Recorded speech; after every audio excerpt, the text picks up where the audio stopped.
Bem-vindo a 2020. 2020 já está rolando.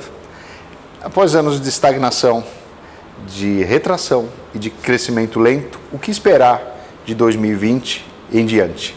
Eu sou Sérgio Molinari, esse é o meu canal no YouTube e é uma satisfação compartilhar com vocês um pouco da análise e um pouco da visão de futuro desse nosso mercado de food service. Bom,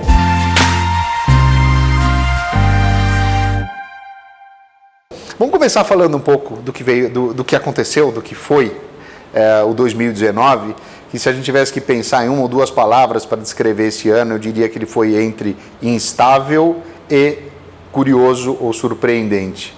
A gente começou mais ou menos nesse momento do ano passado com uma perspectiva, com um desejo de crescimento. Eu falo até desejo porque talvez a gente estivesse mais ancorado no desejo de que mudança de governo, mudança de cenário trouxesse uma dinâmica, uma aceleração maior para o mercado e para a economia, do que propriamente os fundamentos, se eles estivessem ou não contando essa história.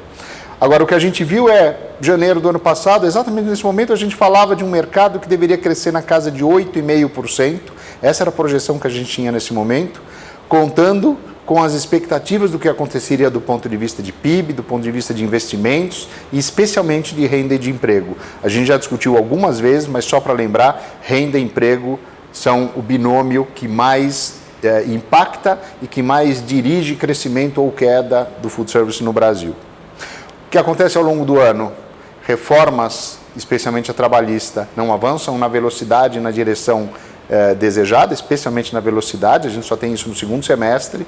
A renda, o emprego, o investimento, o consumo andam numa velocidade significativamente mais lenta do que se esperava, e aquilo que se imaginava como 8,5% de crescimento no começo do ano, por volta de setembro já estava em 6,5%, e talvez até terminasse o ano um pouco pior do que isso. Não fosse o fato de que o último trimestre de 2019 começa a mostrar claramente um quadro de mudança para melhor. Se a gente olhar o que acontece em termos de emprego nos últimos meses de 2019, a gente está falando aí de quase 1 milhão de empregos gerados. Se a gente olhar o movimento de Black Friday, foi um crescimento bastante significativo em relação ao ano anterior, mesmo a venda de varejo no final do ano. Além do emprego, a renda também mostra sinais de melhoria. E a gente começa a ver as projeções de relatório de focos do Banco Central, dos principais bancos do Brasil, das principais consultorias econômicas do Brasil, o próprio IBGE e as suas pesquisas de emprego, tudo isso apontando para perspectivas melhores no ano de 2020 em diante. E com isso a gente vê um ano que sai de 8,5%, chega a projetar 6,5% de crescimento, e fecha nas nossas projeções na casa de 7% de crescimento nominal, que significa aí um 2,5%, talvez 3% de crescimento real. Isso ano de 2019. Que, se a gente olhar comparativamente ao que acontece desde 2015, meno male, mas a gente não pode dizer que foi uma tremenda recuperação ou uma boa recuperação como a gente imaginava no começo do ano de 2019. Como a gente entra em 2020? Diferente do ano passado, que a gente muito mais apostava, tinha desejos de que uma mudança de governo trouxesse uma dinâmica diferente para a economia, para a renda, para o emprego, para os investimentos, o que a gente vê é que, efetivamente, as variáveis econômicas e esses outros indicadores paralelos que também mostram, que entregam os fundamentos para o food service da gente, tudo isso efetivamente num cenário melhor. E só para citar alguns exemplos, o emprego projeta claramente cair da casa de 11% ao longo de 2020. Algumas projeções falam até que ele pode vir abaixo da casa de 10%, que seria extremamente positivo. A gente vê a renda crescendo na casa de uns 2% no 2020, ajudado por uma inflação que deve também ficar contida aí no patamar próximo de 4%. O PIB, que a maior parte, que na média das projeções hoje está na casa de 2,2%, pode sensivelmente avançar na casa de até uns 2,5%.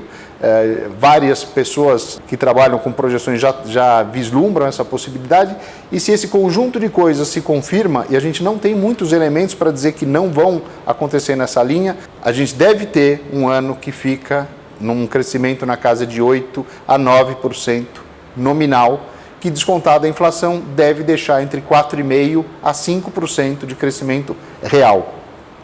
Aí a gente fala o seguinte, poxa, mas depois de 5 anos de marasmo, 5% ou 4,5% de crescimento real é para se empolgar?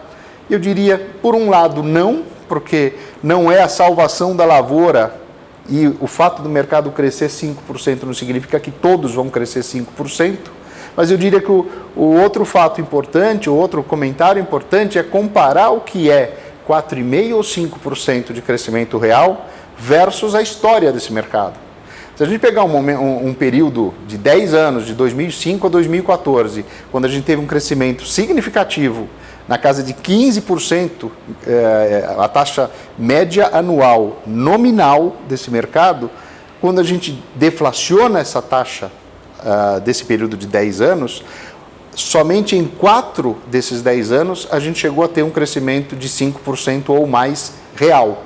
Ou seja, se em 2020 a gente tiver um crescimento próximo de 5% real no mercado de food service brasileiro, a gente está comparando isso com os 4 melhores anos da década de ouro do food service brasileiro.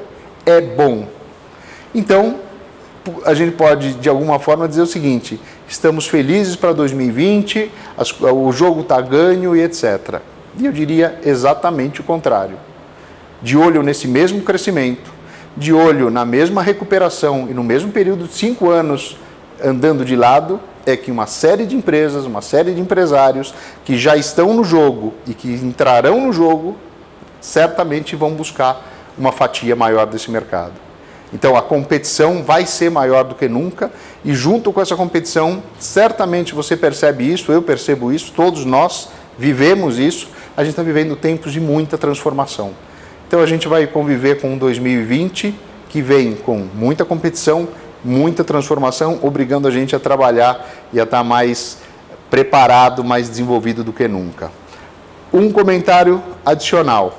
2021 e 2022, as mesmas variáveis econômicas, as mesmas variáveis de emprego, de renda, jogam a favor do mercado mais ou menos na mesma proporção e o que a gente vislumbra é que a gente vai ter um 21 e o 22 também com uma taxa de crescimento na casa de uns 5% em termos reais, ou seja, fechando a nossa análise aqui, temos um triênio 2020, 21 e 22 com um crescimento real importante e que ajuda o cenário como um todo. Essa é a visão que a gente tem, a gente espera estar com vocês muitas vezes nos próximos meses aqui no nosso canal no YouTube. A sua inscrição no YouTube contribui bastante para o desenvolvimento dele, o seu comentário, o seu like aqui nesse vídeo e o compartilhamento e suas sugestões e comentários. Muito obrigado, um super 2020 para todos vocês.